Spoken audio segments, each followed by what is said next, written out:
Hello, it's Giles Whittell. We're recording this episode live in front of an audience in our newsroom in London from Tortoise. Welcome to the news meeting.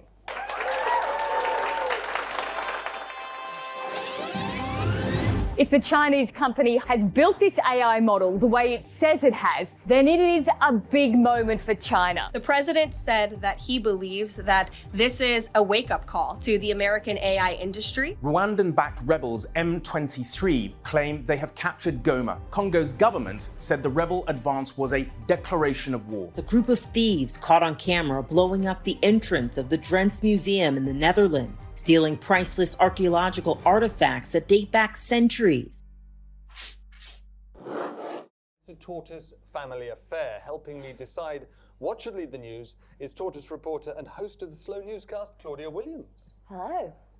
And coming off a recent news meeting win is Tortoise's data editor, Katie Riley. Hello. Did you win recently? I did. What was the story? You can't even remember. I can't remember, but you gave Oh, it to yes, me. It was the very important and moving story of the Bishop of Washington who stood up to Trump at the National Prayer Service after the inauguration. National Interfaith Service, yeah. And Tortoise's king of audio, Mr. Jasper Corbett. Hello. Jasper, we have reason to believe this is your first live show. I think it is. So very kind. No, I have absolutely no intention of being kind. I've warned you all, I've warned them all that I'm going to interrupt with gay abandon. Are you going to play to the audience, or are you going to do it straight back? Very straight, very straight. We'll see about that. Right, but you didn't come for that stuff. You're here for the competition. First, everyone's favourite bit. Long story short, tell us in a word or phrase what your headline is. Katie. 2 weeks' notice. Okay. I know what this is going to be about roughly, but I'm trying to figure out how that works as a headline, which means not a great headline. Claudia. Wow. Shots fired right away. I totally forgot about this until right this moment. We can come back to you. It's okay. I'm just going to go art heist. That's all I've got. It's what's on my piece of paper. That's all I've got. I'm so sorry. An SEO headline. Yep. Right. Jasper. Reheated thirds. Reheated thirds. Nice. Okay. Katie, you're not going to like this, but you're up. Yes. Okay. You're up first. Tell us more about 2 weeks' notice. Okay. I think we're about 10 days into Trump's second term, and there's been a lot of stuff that's happened, and it's kind of hard to. It's kind of hard, and Giles is about to interrupt me in a second and tell me to get to it, but it's kind of hard to know what to look at. So this is my attempt of kind of laser focusing on something specific that tells us something about the whole. So on, I think, Tuesday, the White House sent out a memo to all federal employees that basically offered them 8 months of pay, of severance pay, if they decided to resign before February 6th. Was this without regard to what they actually did? So there are a couple of, one of the largest workforces in the federal government is the military. It doesn't include military personnel. It's with the civilian workforce. And also was not applicable to postal service employees, and then also people whose jobs were sort of in the immigration or national security space, but everybody else. So it excluded quite a big number of people, seeing as the Postal Service employs like 600,000 people. But yeah, the rest of the civilian workforce. And Elon Musk said on Twitter that they thought that about 5% of the federal workforce would resign, which would lead to, according to him, billions, $100 billion or something in savings, quote unquote. I'm using air quotes for our audio listeners. But I think this is a really good example of something that can tell us, I think this is a very good example of something that is a very good kind of microcosm about what Trump has done in other areas in his first week. So, is this a separate memo from the memo that froze federal spending? Yes, which they just rescinded, apparently, just before we started recording. Actually rescinded because a judge 12 hours ago had paused. Yeah, but yes, but they apparently. All I read was the news alert, so I actually don't know. Okay. So we'll have to change that in post. But yeah, so I think if you look at what he's done in the first week as a whole, he's done two things. One is a bunch of red meat for the MAGA base. So things where I would kind of, I would probably characterize them as like cruelty for cruelty's sake. For the most part, this is, deporting a lot of the immigration stuff, all of the sort of transgender military stuff, a bunch of that stuff. And the second one, which is less, I don't want to use the word sexy, less. Use it, that's fine. Less, I don't want to use it because it's cruel, less like sort of ostentatious, but probably more insidious, which is disrupting and dismembering the federal government and remaking it as a sort of tool for his own personal use. They're not offering federal employees buyouts because they think that there's too many federal employees, although they would say that that's what they're doing. If you think about what Musk did at Twitter, this is a bigger version of what Musk did at Twitter. So Musk took over Twitter, fired a bunch of people, let a bunch of people go, made it completely sort of impossible for anybody to work, and then sort of remade Twitter in a way that made it a less useful tool, but it was useful for people like Musk. It became a platform for people with the kinds of views that he has and with the kinds of online sort of profiles that he likes. And that is exactly what they're trying to do with the federal government. They're trying to dismember it from the inside. And having 5% of the workforce quit is a huge deal when you're employing 3 million people. Okay. Key number, 5%.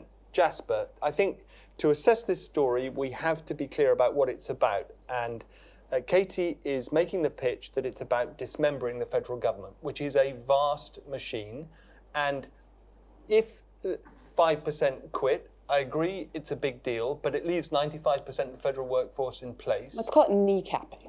Kneecapping. Okay, so we've just had a radical recalibration of the story. No, that's not a radical recalibration. I'm just saying, like, dismembering makes it sound like it's methodical. This is not methodical. Really? It's widespread, and it's to sow chaos and make the federal government less efficient and less useful. It's not to, they're saying that it's to make the government more efficient, right? But you wouldn't just give everybody who works for the federal government a buyout if they want to, because if you were trying to make they'd be very. You'd be specific. You'd be specific, yeah. You'd be targeted. You wouldn't just be like, if you want to leave, you leave. Yeah, exactly. Choose the parts that you thought, this doesn't really work. They're doing this to make the federal government work worse. Okay, so I think we can stipulate, as they would say in an American court, that this is a big story. A tremendous amount has happened in Washington in the past week, but. The New York Times sort of published a whole piece this morning about how difficult it was to get a handle on it and to figure out what was really significant about what's happening. And you've probably quite sensibly chosen the most recent in the wave. No, you can come back in a second. I missed one point, which I don't think I hammered home enough. Go on. And then. I'll let you ask Jasper what you're going to ask him.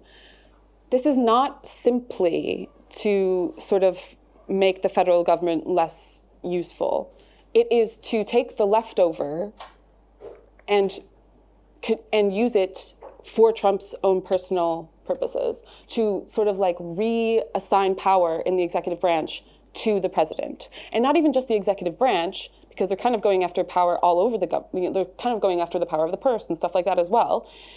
But this specific move is to install loyalists, like they do in countries like Hungary and Russia, and use the power of the federal government via the loyalists for Trump's own purposes. Okay, this sounds to me like an interpretation of what's happening. What do you think's happening, Jasper? Well, I think Katie did touch on something really interesting, and it's something that journalists need to pick up from the first term of Trump, which is actually covering Trump is really, really difficult, and you need to find a way of sifting what is consequential, what matters, what is an action, as opposed to just kind of verbiage that comes out from whichever platform or wherever he happens to be. I think there's something fascinating I mean, obviously the example you've given is a kind of US, how the US is run kind of in federal government. But if you just took, on day one, the executive order that got them out of the Paris Climate Change Agreement, America has been in that agreement, then they were out of it, then they were back in it, and now they're out of it again. And you're like, that's... In the WHO. Yeah, he didn't get out of the WHO in the first place. No, but I just think, if you followed the kind of America's relationship with the Paris Climate Agreement, it's probably the thing that's most consequential for the rest of the world. There's something interesting there. So you sort of need that kind of focus, I think, and you need that focus on actual events, actual things with consequences. yeah, I think it's quite difficult at the moment. The federal government thing, you can see further down the track there are really possibly consequential things for Americans and for how government is run, but it's quite early to kind of tell. it's because this is what authoritarians do. They take over the machine of government and use it for their own purpose. And this is the first thing that he's doing. If you try to look for a theme, that is what this is. He's firing enemies and getting rid of enemies and installing loyalists and removing barriers to himself. Like, I would dispute that. I've seen firsthand, up close, an authoritarian called Vladimir Putin take control of the levers of power. And the first thing he did was take over Ostankino, the TV tower, and the main national broadcast network. And, Okay. and the second thing he did was abolish local democracy in the 89 regions of Russia. And I don't see that either happening in America or possible in America. why? What? Disagree. It's not 2000 anymore. He has control of the major social media platforms. Everybody who runs the social media platforms are sycophants. Like Musk, Zuckerberg. There's already a bunch of evidence that Zuckerberg is sort of controlling things like links to abortion resources and stuff. Like that is thinking about. It's Fair point. Claudia, let's come back to the point that you began making, that I think you two agreed on, was that actually to invite people to quit is not a smart way of shrinking the government, because you don't necessarily lose the people who you can afford to lose. I made that point, I think. I think I started the point. Yeah. And you All right. finished it, and it was very elegant between the two of us.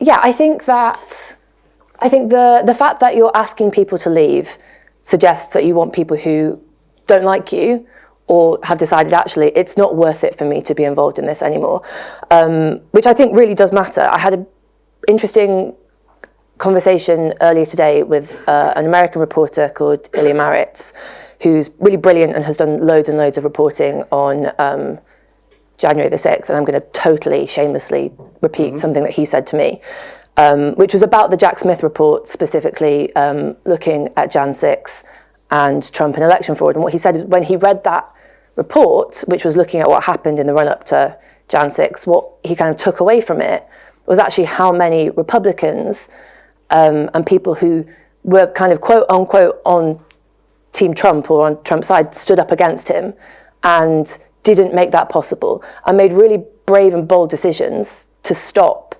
election fraud.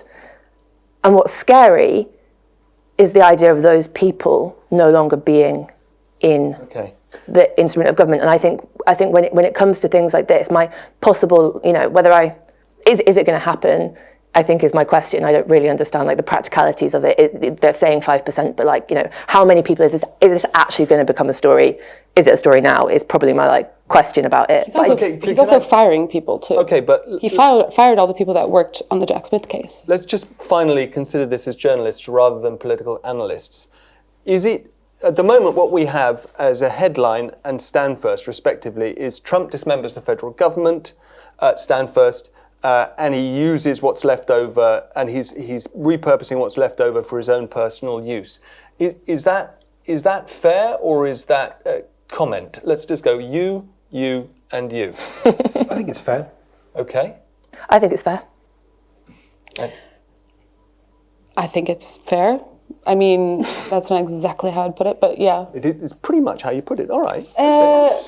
I'd add a little flair, Giles. Yeah, well, you have a think about that and you can come back to us. Okay, thank you for that, Katie. We're going to take a short break, and after that, we'll hear what Jasper thinks should lead the news. Into ad about pillows.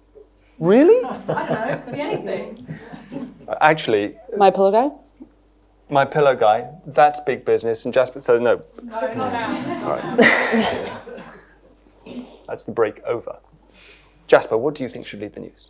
So I think my long story short was reheated thirds. This is Rachel Reeves' announcement that she is third runway curious at Heathrow.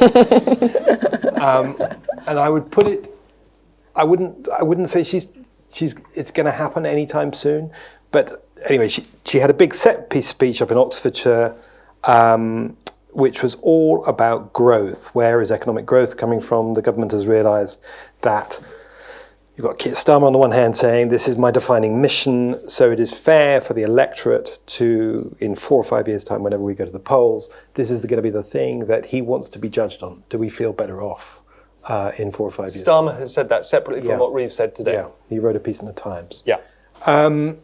So it's obviously kind of, in terms of the government grid of announcements, everything, this is a sort of key moment.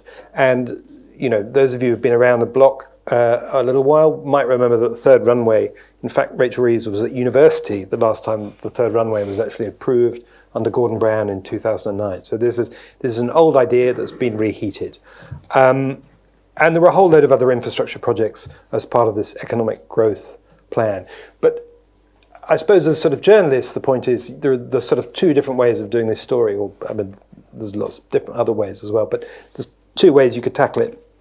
There's the news story about Heathrow, this long-running saga about whether or not you can flatten a load of houses, get rid of town, a couple of small villages around the M4 there, build it over the M25, who pays for it, what you get for a new runway, you know, all of that kind of stuff, and you can get out your maps, you can do your graphs, you can do it like that. Yeah. And then there's a sort of analysis piece, which is what does this tell you about actually the government's plan for growth?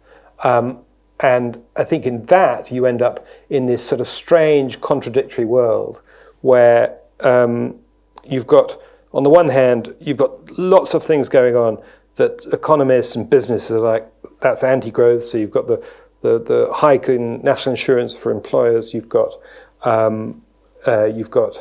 things like red line about rejoining the customs union with the EU, which would give you instant growth. These are all levers that you could pull. You could go for North Sea oil exploration, all of these things. This is setting aside the kind of environmental point, but you know, if you want growth, these are the things. And of course, the prediction, in fact, she said in her speech that a third runway at Heathrow will give you is 0.43% of GDP, I think, by 2050. So it's not gonna make everyone feel better off by 2030. So at best, it's a signal, and so it's a signal about investment, and it's a signal about, you know, we care about growth. But in the actual levers that she could pull between now and 2029 or 2030, she's not pulling. They've ruled them out. That would be a closer relationship with the EU. That might be North Sea oil. It would be allowing far higher numbers of a much higher rate of immigration, for instance. Right. All of those things. And so you've got this very strange kind of contradictory thing where they're banging on about economic growth, but it's all incredibly long term. It's the sort of stuff that might turn up 2030, 2040, even 2050. Nothing that's going to turn up in 2027, 28, 29, which is when we really need it. I mean, I couldn't help zeroing in on two bits of what she said. The claim that a third runway at Heathrow would increase exports. I suppose it might marginally because you've got more planes with cargo space in them, and that it would be a magnet for foreign investment. Those two things, I did a total of 8 exclamation marks beside them because, of course, they draw attention to the elephant in the room, which you've alluded to, which is if you actually want those two things... Sorry, for listeners. This is Giles's favorite thing to talk about. Then in some way or other, you get close to Europe again. Yeah, and I was talking about this with a colleague Brad earlier, and we were both thinking, you know, how if you were really wanted to really be bold about this, and you really believed in the third runway and everything else, the really bold thing to do would be to close City Airport, somewhere over there, which has a tiny capacity, occupies a huge space on incredibly valuable land, build there, housing, offices, all the things we need, and then build the third runway, because of course the capacity of the third runway at Heathrow will be infinitely larger than even an expanded city airport. But of course they don't want to do that because that's going to annoy other people who love using City Airport for its convenience. It is fun. I bet you do. You live in Hackney. I live lovingly close to it. It's a whole different travel experience, City Airport. Yeah. It's not actually like, for a lot of us, City is actually not that convenient. Like, it's not actually closer. Yeah, but the important thing here is it is for Jasper. It's for Jasper. But anyway, but I think a really bold, a growth plan would have been bigger than just the third runway. I know they've got this Oxford-Cambridge thing, they've got, all of these things, but it's like, it just feels, again, a little half-hearted. What a new idea. Let's invest in Oxford and Cambridge. Ooh. Claudia, Rachel Reeves... Did you just forget my name? Well... He was probably about to say Kate. We've worked together for 5 years. My children's names. I call my children by the name of their dog. Don't take it personally. Right. Claudia, Rachel Reeves has a problem, doesn't she, in attracting our attention to a very big problem, Britain's lack of growth. And is the whole Heathrow focus perhaps simply just her and her communications advisors thinking we've got to give them a headline somehow? Yeah, I feel like it's one of those classic examples of journalists just following what's going on in Westminster. They are kicking the ball and we are chasing it. Do you actually not think there's any hope of a third runway ever being built? Maybe it will happen, but I just don't think today is I don't think it's a particularly significant moment in the journey towards the third runway. And I actually think if we're going to take what she said today, the most interesting thing is Old Trafford. Old Trafford? Yeah. What are they going to do to it? Make it really big. They're gonna. Why? She has committed to, and in this speech provided no evidence for what they will do, which I think is, similar to a lot of what was said today. Making Man United's football ground the biggest in the UK, helping Andy Burnham do that, which is what he wants. It's going to, according to Andy Burnham, totally change the area around Old Trafford. It's going to be like 100k stadium. It's going to, I can't remember the exact. It's going to have a shopping mall attached. Yeah, it's going to have a train station. It's going to do all these things. It's going to happen in 6 years, apparently. I think that is, to me anyway, a more interesting look at things that might change this country. I thought that was more interesting, personally, than Heathrow. Katie? Well, I have a question. Do you know where Old Trafford is, by the way? Yeah, it's in Manchester. I know, Manchester United plays there. Come on. Yeah, she just told you. Yeah, no, I knew that already, though, Giles. That's xenophobic. Carry on. I'm just kidding. I have a question first. What happened to inflation? What do you mean? Like now, are they not worried about inflation anymore? They're like, it's growth. It's got to be growth. It's got to be growth. Yeah, it's got to be okay. growth. Of course they're worried about inflation, but it's kind of. But like some of these things less of a priority would now. be inflationary in some way, right? I don't know. I'm asking. Also, haven't you just said that the truth is. Go on. Wasn't your argument that this actually isn't going to have that much of an impact on growth anytime soon? No, I don't think it will at all. I'm skeptical. I think the businesses, the government's, this plan for growth. That's assuming that it doesn't happen, right? So I was talking to our political editor, Kat Nealon, earlier this evening, not because I hadn't done enough reading on Heathrow yet, and she might be misinformed, I don't know, but she seemed to be like, if they, it'll happen, the vote will go through if they put it to a vote. There's not any meaningful opposition. But it went through before. It was approved by Parliament in fact, the plan they'll put through, I think, is a 2018 plan that was voted through by Parliament. Fair enough. The fact that it gets voted through just, doesn't mean anything. Yeah. You've already got Sadiq Khan, who said he's going to seek possible judicial reviews. Okay.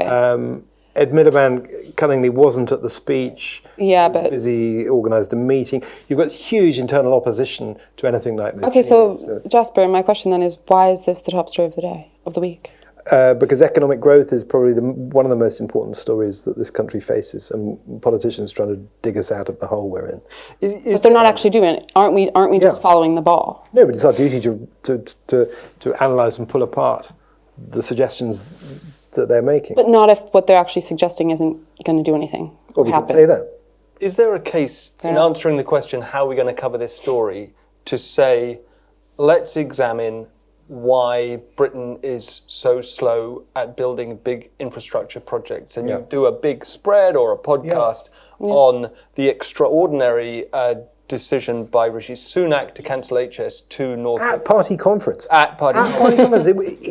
He took delight. It was like to rally the troops around the fact they were cancelling HS2. Yeah. I mean, it's just bewildering to outsiders. The time it is taking to build the London to Birmingham section compared with high-speed rail, not just in China, but in Spain, that kind of thing. And what is it about you as a people that means you don't like big engineering projects? Well, I think we did. We used to. That we were the changed. country of demand. Okay, but let's Brunel came here.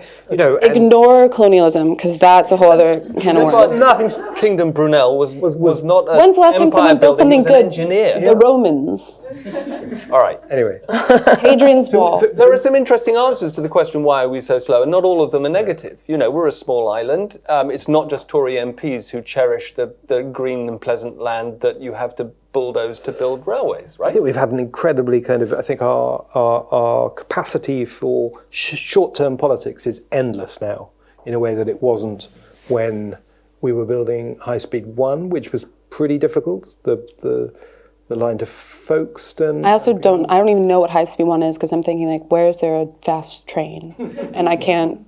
It comes from Folkestone into St. Pancras. Yeah. And that took, about 10, 15 years longer than it took the French to build the section from Paris to Calais. I mean, the row over is it the Silvertown Tunnel that opens next year? I live here. I have lived here my year. entire life, and I don't know April any of this these year. things that we're referencing. I mean, that's been rumbling on. I can't remember for how long, but I mean, it is finally opening. But it's been a nightmare. Okay, we could go on about infrastructure. The last successful big project we had was the Olympics. The Channel. No, the Olympics. Oh, the Elizabeth line. Yeah, but it took Have you been on it forever. recently? Yeah, I mean, not this week. Blimey, that is Remember when you had to go to Paddington and change? a world of pain. They were like, yeah, you're going to stay on the same train on the same line, but for a while you have to get off the train and go onto a different train. Like, Yeah. Anyway, it is a great project, but Does anyone agree, by the way, that it would actually have caused a stir if Rachel Reeves had announced a second Channel tunnel today for electric cars, 4 lanes? I mean, cars? it might have been more fun and interesting. It's a new idea. Like, we've been talking about adding a third runway, which, by the way, is not that many runways, to Heathrow for 15 years. It's so true. You know how many they have at O'Hare? Go on. I think 8. Yeah, and 6 in Denver. Yeah. It's a proper Those are airport. proper airports, right. So much pollution. Jasper, thank you very much. Claudia, let's hear more about your story. Sure. The inspired title of Art Heist. I'm going to tell you a story, Giles, and I would like you... Not to interrupt? No, you can interrupt if you want, but carry on. I would like you very specifically to picture the scene. It is 3 a.m. on Saturday night / Sunday morning, just been. It is pitch black. CCTV picks up 3 hooded figures outside the Drents Museum in northeastern Netherlands. They are carrying a duffel bag, they've got torches, and they've got a sledgehammer. And then there is an explosion. A flash of light, they break through the door into the museum, and they run away, and they get in a VW Golf. They drive the VW Golf for a couple of hours. The VW Golf is eventually found burnt out and having been set on fire, and they are gone. And what they've left with is just 4 things in the duffel bag, and I am going to have to read this. Is anyone here Romanian? Okay, because I'm really sorry. I'm really going to say these things wrong. I tried really hard to look up how to pronounce them, but who knows. They have left with the golden helmet of Cotofaneshti and 3 Dacian bracelets or armbands. And these are basically priceless artifacts from 450 BC, so 2,500-ish years ago, and all Romanian artifacts that were on loan, very awkwardly on loan, to the Netherlands. And they are now gone. Can I keep going, or do you want to interrupt? You already had me at heist, you know. But I warned you I was going to ask, who's the fence? How do you offload a 2,500-year-old gold mask? Yeah, that's the problem, right? Because these are... So this is the equivalent of like the Sutton Hoo helmet. This is this is like Romania's most important cultural artifacts. This is the stuff that kids learn about in primary school in Romania. They are insured for tens of millions of pounds or dollars, I'm not sure which. Let me read exactly. The Romanian president called it a crime against our state. And these are very, very recognizable items, things that you pretty much can't offload. So the likelihood is rather than selling it to someone on the black market, that these are going to get melted down and then they are gone. And They're gone already? I don't know, it's how many days? 5 days? All right, let's speculate here, because none of us really know. Sounds like an inside job. Let's speculate why. There's actually like a lot of conspiracy theories online, which I'm highlighting are conspiracy theories. Like it was either an inside job or the Romanians. My question is so this. priceless, though. What was the Romanian government doing lending them to this? This is one of the... obscure museum. Okay, way to blame the victim, Jasper. This is also a big deal. So I think they Maybe they're probably trying to do shouldn't a have cultural been. exchange. They're trying to teach other Europeans about Romanian history. I wouldn't let them out of their sight. It raises... The people who did it are, I think, not very popular. The people who lent the museum that lent the items are not hugely popular now in Romania. Romania, and the Romanian president is very much displeased with the Netherlands, and I think they're asking for kind of compensation, and it's quite awkward politically, I think you can say. So insofar as this is a serious story, it raises two sets of questions. One about the security of inter-museum loans, which of course is a live issue for the British Museum and the Parthenon sculptures and all that kind of stuff. Are priceless treasures safe when you lend them? There's also been a rash of thefts, and this is a question I wanted to ask, and we don't know the answer, but let's speculate. Supposing they don't melt this, is there in fact a market out there in the big wide world for identifiable treasures bought by, let's just say, oligarchs or very rich people who don't care? Thank you so much for asking. Assad. This is what I want to talk about. Go on. Yes. How do you just think so, or you know so? Well, I think, first of all, I think we should find out. What I'm actually doing right now is pitching a Slow Newscast. And I would like us to do this exact story and find out that exact answer. Separately, there are kind of two different areas of thefts that I'm personally interested in. The first is that there has been an increase in kind of the theft of like heritage artifacts, like stone. People are stealing loads of stones, like the stoneware, I don't know if that, like the stones that have built are like heritage sites. Why? People are stealing them because they're old and nice to build their own houses. To build a house? I don't know, I made that bit up, but like, I don't know what they're going to use it for, but it's on the increase. So that is a kind of like general thing that is increasing in the UK specifically, and at least part of that, I think, is because people like to own these things. So it's not necessarily that they want to then make huge amounts of money by selling them, but it's people who They've already got huge amounts. want them. That seems to be a national sort of inclination. True. National or international? No, I mean, we're sitting in the center of art heists, cultural artifact heists here in London, in Bloomsbury, Fitzrovia, actually. Yeah, okay. Wait, I need to... Yep. Okay, so there's those types of things, like people stealing stuff themselves. Then there's the kind of more audacious art heist thefts, which are happening increasingly, I think. I couldn't find exact data, but generally since the pandemic, there's been... I'm looking at you because we can work on this together when we do the data and we do the Slow Newscast. Just down the road, someone... last year stole a signed print of a Banksy that was worth 200 grand. The British Museum has an open case against a man who worked there for years who was alleged to have stolen loads of different things, including things that were like 1,500 years old, and he sold them on eBay, allegedly. There's another one in the Netherlands, which suspiciously similar to the one that just happened. This group of people... an explosion happened outside a museum. They went in, they stole 4 Andy Warhol like originals. They then left, got in the car to drive away. I don't know if it was a VW Golf this time, but they hadn't worked it out. They hadn't worked out the size of the prints, so they could only fit 2 in the car, so they had to ditch 2 other ones.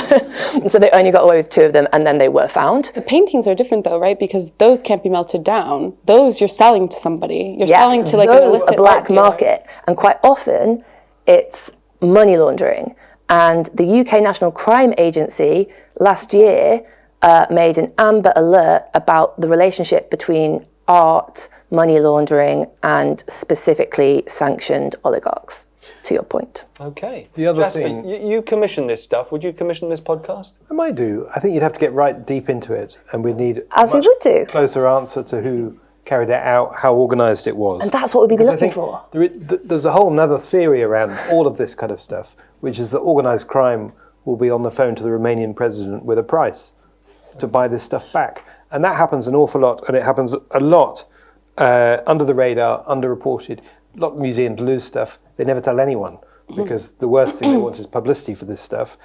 There'll be back channels, there'll be art dealers who have encountered this stuff. There's ways of getting it back. It happens more frequently, I think, than we probably know. Can I suggest a third option, which is like, not a third option, it goes with what you're saying, but like,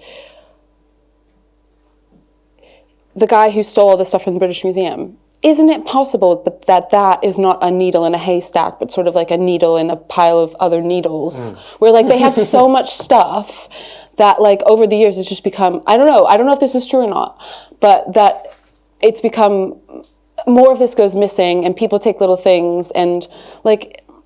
But didn't the British Museum thing prove that there was more? They just didn't have an inventory of what they had. Exactly, yeah. They sort of didn't know and they didn't miss it. And I was reading some story, a similar thing happened somewhere in the States. There was a big heist in Boston, which was quite famous. Yes. But then there was another heist where they realized that one of the things that was in the Boston museum, like they thought was on loan somewhere and it just wasn't because someone had just taken it or something like that. I'm totally butchering the story, but like, isn't it possible that our neighborhood-friendly art historian, people, historians, whatever, are just nicking things themselves? Interesting Yes, line of it's inquiry possible. for the podcast. Yeah. Everyone's rowing in behind your story, Claudia. It's quite interesting. By the way, in fairness to the British Museum, I remember when this was news, an expert not at the museum said, no, they do have a complete inventory. But I don't know if that's true or not. This is giving me chills. You can put this on the cutting room floor if you like. But very quickly, I was once in Tashkent, capital of Uzbekistan, with the UK ambassador, and since disgraced. Relatable. And he took me in his Land Rover to the dacha, the suburban residence of the head of the Uzbek KGB, where he had notoriously partied quite a lot, and it was unoccupied.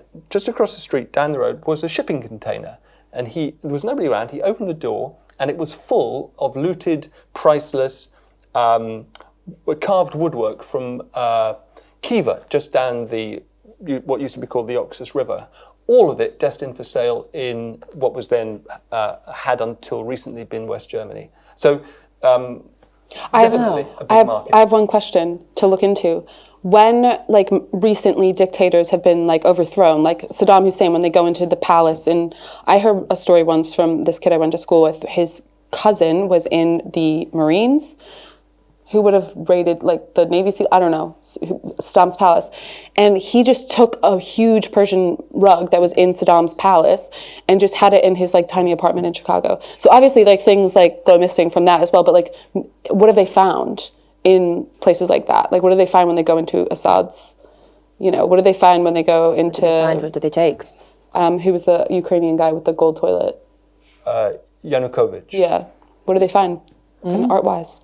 So thank you, Claudia. You're going to be busy with this one for some time. Those are the stories. Before I make my decision on what should lead the news, I want to hear what you think. You all know the rule is you can't choose your own story. Jasper, what would you lead with? I would lead with the art heist. Who doesn't love a heist? Okay, well, this is where we have the discussion, which we're probably not allowed to have, about, in terms of time, about, like, what is the actual criteria? Because Katie's been very exercised because about this. what is the biggest story? What I feel like we've... You cannot choose your own. No, I know, but in a broader sense, like, what is the biggest story should lead the news? Or is it the best story? There is a sweet spot between intrinsic importance and Tick. compelling nature. Tick. But that is what makes it impossible to know what to do, because my story and deadlines, we've got to put stuff out. What are you going to choose? my story and Claudia's story are so sort of the inverses of each other in that way. Excuses in there. I'm not going to vote for Jasper. Claudia. Don't vote for me in that way. Vote for me because you want to. And it was the best storytelling, Thanks. obviously, because she's a storyteller. Claudia, what will you choose? Katie's story. Yes. I've forgotten what it was. Ouch. Trump's big week. Wow. Right, for the first time on this show, I want to do an audience poll of those in the room to help me decide what should come top. Please put up your hand if you vote for Claudia's story. But what are the criteria, Giles? I'm going to leave the grown-ups in the room to decide for themselves what should lead the news. Who votes for Claudia's story about the art heist? Lord. Okay, yeah. Show of Feel free hands. to put more hands up, but sure. I would say a little under a third. That's what I'd say. Great. Okay, who would vote for Jasper reheated thirds the runway? Okay. Very close, and then another one just okay. That's too bad. And Katie, who would vote for Trump's big week, and in particular the memo inviting federal employees to quit? Ooh. I feel like people voted twice. That's really interesting. So unquestionably, most people, the biggest single vote was for Katie's story about what's been going on in Washington. Okay, so in total, that is a win for Katie. In a moment, I'll decide on the top story myself, but before that, there's a cliffhanger. We'll be back after another short break. It's an advert about hairbrushes. Oh no, I've got to think. Okay. We can just talk about Can I just clarify that you said this is giving me chills when I was doing mine? So that was after you did yours, actually. Yeah, but in response to it. You know what? You can win. I just don't want Jasper to win. Okay, here's what I think. In joint second place, Trump's big week. I do not dispute for a moment that is the earth-shaking story of the week. What I got from our discussion was that it's shaking us all up, and we're not sure where the rocks are going to land when the shaking is over. Joint second place with that is Jasper's analysis of today's speech by Rachel Reeves, which was very strong on intrinsic importance. It will affect us all, unless it doesn't. Unless everything she said delivers, as you said, a fraction of a point of growth over the next 25 years. In first place, for a variety of reasons, I cannot resist the art heist story. I love a heist, but I think more particularly, Claudia nailed it by answering my question about whether there are people who will buy this golden mask rather than have it melted down. She says, that's what I want to investigate. There has to be an investigative component in all good stories. We haven't got there yet, but I would trust Claudia to get there. And so for that reason, I think that is going to lead the news. It'll be a busy front page because the others will be there too. So that's what I think. Remember, you can email us about the stories you think we've missed. Just send your thoughts to newsmeeting@tortoisemedia.com. But seeing as we've got an audience here in our newsroom, let's find out what you think. You have already raised your hands, but now's your chance to tell us why you raised your hands or about the stories that you think we missed, and heaven knows there are probably a lot of them. Yes, we have a hand raised here. Take a microphone. Hi, I'm Lulu. I think we should probably look again at Trump. I think we're missing the fact that his propagation of culture wars it should be highlighted more because, I mean, I think the trans issue in particular, whilst it's not an issue that doesn't really affect many people, but it does affect culture wars as an issue.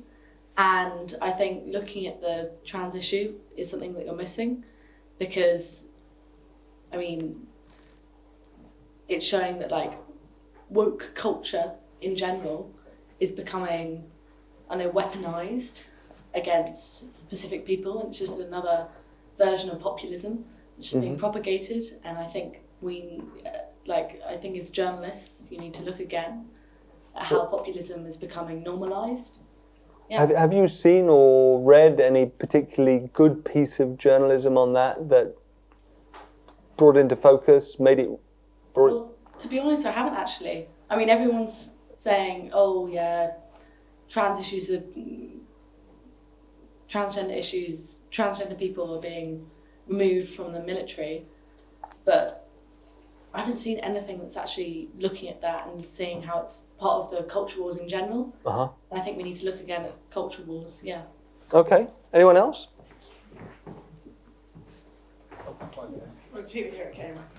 You go, Mike. I'm Nalan Hadjic, and I took part in Tortoise's journalism school, which I would wholeheartedly recommend to anyone. Welcome back.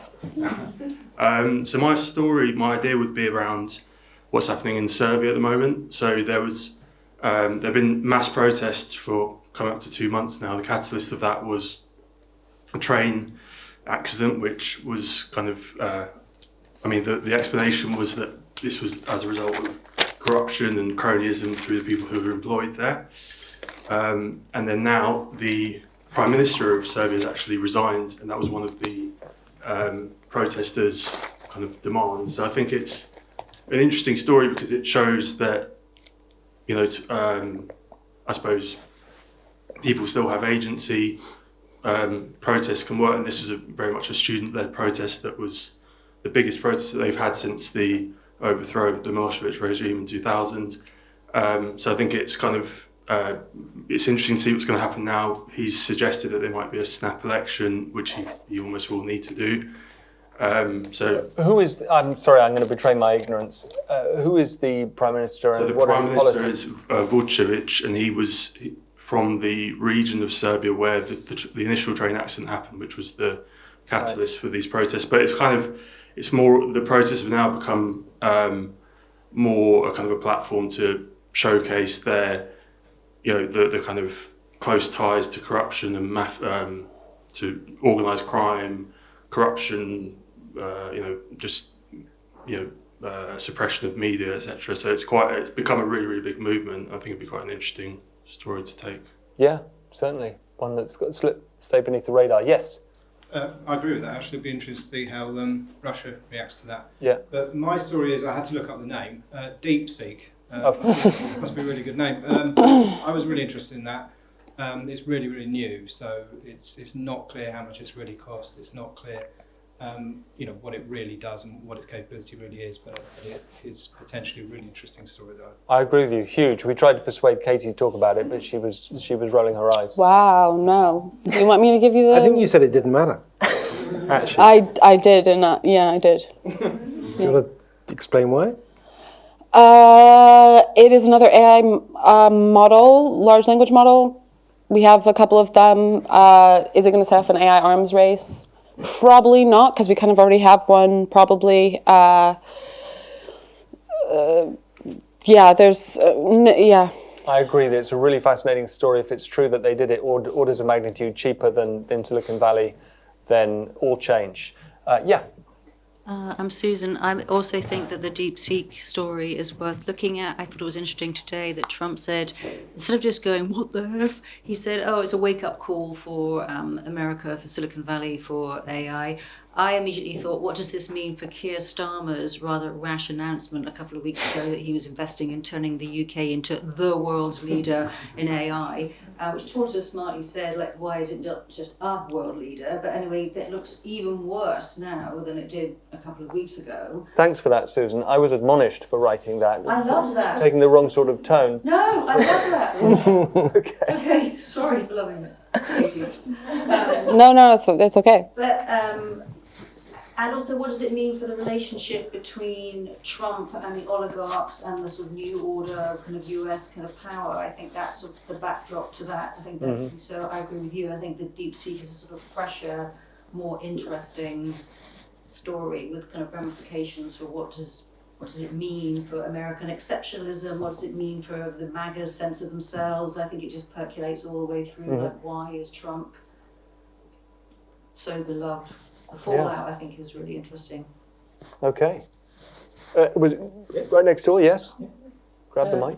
So I've got a story, a sort of join the dots story between the Ozempic style of drugs, which are connected to, which have now been discovered to generally impact impulse control, and that seems to have led to a big fund manager divesting from Diageo, because if people control their impulses, they may stop drinking, stop binging on junk food, gambling, etc., etc.